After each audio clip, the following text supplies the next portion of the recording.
The Corsican Brothers. From the novel by Alexander Dumas, adapted for radio by Eric Scott, and a George Edwards production.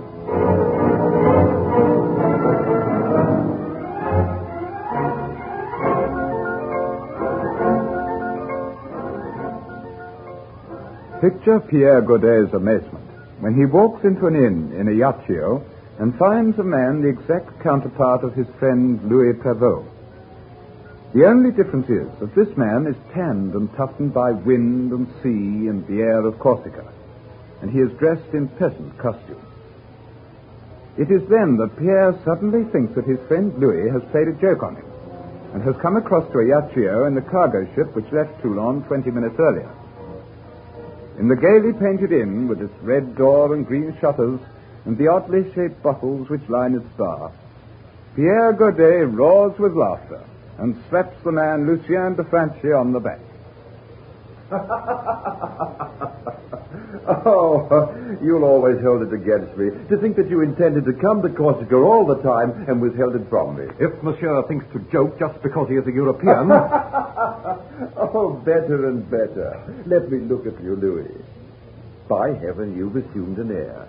An air of this place, its wildness, its ruggedness, and even its scowl. Come, Louis, drink with me. I've sampled this wine already. It's excellent. I don't know what you ordered. The joke has gone far enough, Monsieur.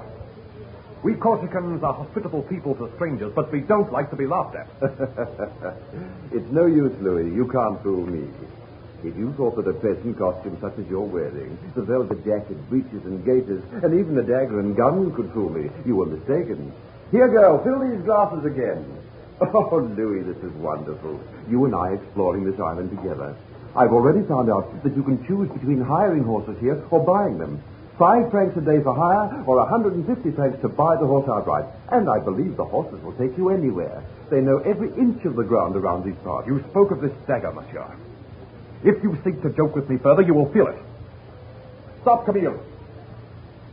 Perhaps at times I drink with strangers, but not strangers who make jokes at my expense. Louis. By heaven, if you call me that name again, I'll stab you. You understand? I stab. That is to make you understand, Monsieur, that I am not joking. Come, Grippo. Oh, yes. Drawn blood. Your chest. It is nothing. Only a pinprick. Am I dreaming? This is Corsica. I am Pierre Godet, and that man... That man is not Louis Prevost. But of course he is not the name you speak, Monsieur. That is Lucien de Franchi. Who? Lucien de Franchi. He lives up in the mountains with his mother. They're the only 2 de Franchis left in Corsica. Lucien de Franchi. But the likeness, Bring me more wine, girl. A long glass. Yes, monsieur. You know someone who would like Monsieur Lucien de Franchi? Like him? So like him that it must be, and yet this dagger, the pinprick here. Oh, monsieur, already the blood stains your open shirt. Let me bathe it for you, monsieur. Thank you. It's so unlike Lucien to attack Europeans. He's wild and quick-tempered, but never have I heard of such as this. Although, monsieur, you did taunt him, didn't you? You joked with him more than perhaps was necessary. I think the joke was on me. Tell me, have you known Monsieur de Franchi long, Camille? Several years. But I've seen him only occasionally when he comes to Ajaccio, which is not often. And does he live very far away? He lives on the mountains which overlook Olmeto and Filocaro, which is quite a long way, monsieur. And he's come here for the day? Yes, monsieur. My mother heard it from some of the men this morning. He goes back there soon, I think, because the Gadici did not come. Who are the Gadici? A rival family, monsieur. There is a vendetta between the 2 families, and Monsieur Lucien has been searching the town for Dino Gadici, who did not arrive. I see.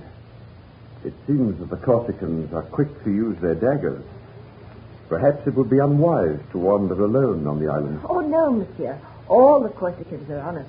No matter where you go, no matter how much money you have in your purse, you would never be molested. Those who have to be careful are those who wage the vendetta. Between Onito and Silicaro. So that's where this man lives.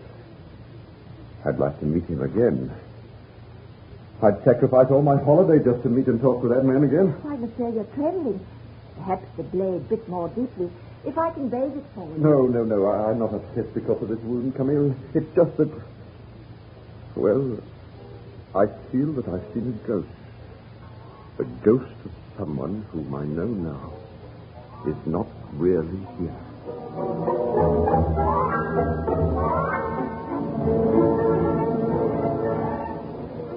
Gaston! Gaston! Yes, monsieur. Was any letter delivered today? No, monsieur. Oh.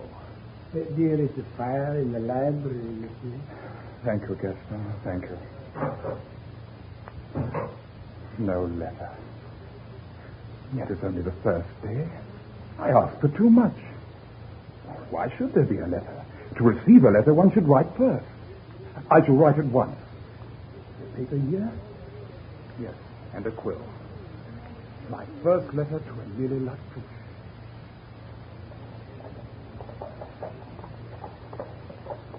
Well, Griffo, I suppose you'll be glad when we reach home. It's a long journey, Lucien, up through the mountains. Yes, it is a long journey, because it was all for nothing. Your information must have been wrong. There wasn't one Gadici in the whole of Ajaccio, nor was one expected. I made no mistake, Lucien. But I know what's happened. You yourself should guess. We ambushed Marianne Gadici. Marianne escaped, and she warned the others. Perhaps they feared a further ambush. Perhaps so. Ah, Griffo, the summit at last. The best part of the journey. Griffo, look down across the mountain. I look forward rather to home and a good supper. You always think of your stomach, Griffo. But me? This could be my supper. The mountains over there, lying one behind the other. The brightest of green here in the foreground. Then behind them, mountains which are blue. Further mountains, pale blue, dark blue, and even purple. And those, the highest of all, with the snow on their peaks. Oh, doesn't it excite you, Griffo? Doesn't it make you feel that you could whip up your horses and ride pell-mell into the distance, tearing through those trees, over those crags, to the very summit of the highest mountain of all? If you don't mind, Lucien, let us tear for home. My stomach cries. Oh, Griffo. That overactive stomach of yours. All right, come on then. Soon we'll see the house. Madame will be sitting at a window waiting for us to round the bend. You know, Madame's ear is a sharp, Lucien. She'll hear the horses' hooves even now.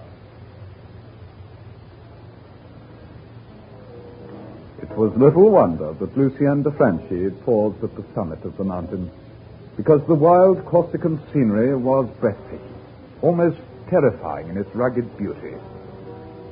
Even now, as their horses picked their way through the crags along the rocky mountain path, mist swirled across, and occasionally through the trees there would be a startling glimpse of a mountain lake, hyacinth blue, set like a jewel in a valley below. Or perhaps there would be a turbulent river slashed with black-pointed stones, or a thick forest clustered on the side of a mountain. All these things Lucien de Franchi loved because he was part of them. Finally, as the two horsemen rounded the bend, they looked up expectantly at the lighted window, where, surely enough, old Madame de Franchi sat waiting for the men to come home. The dogs rushed out to give them a welcome, and as they climbed the ladder of the fort-like house, Madame came hurrying out to meet them.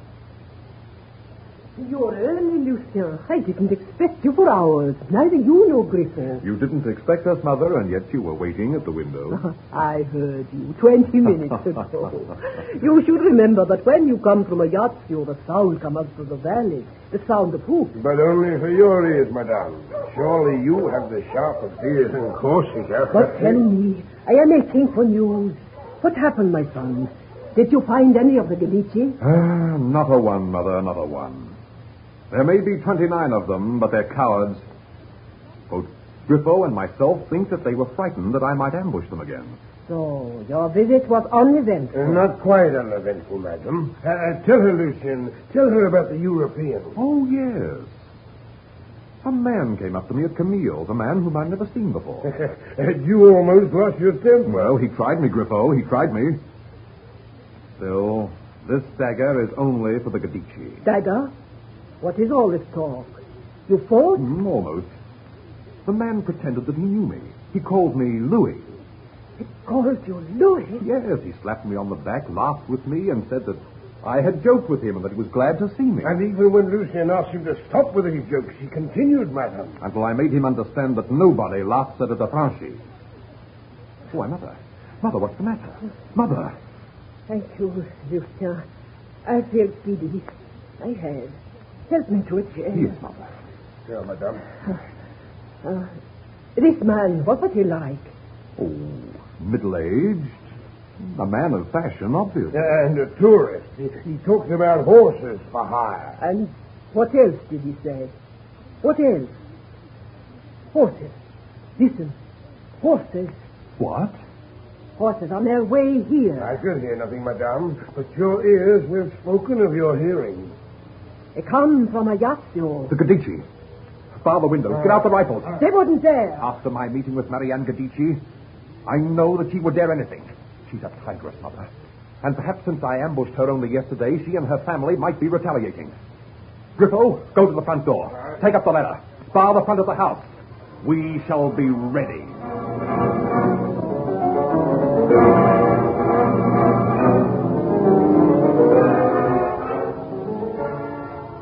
As the sound of horses grew nearer, preparations were completed inside the fort-like house.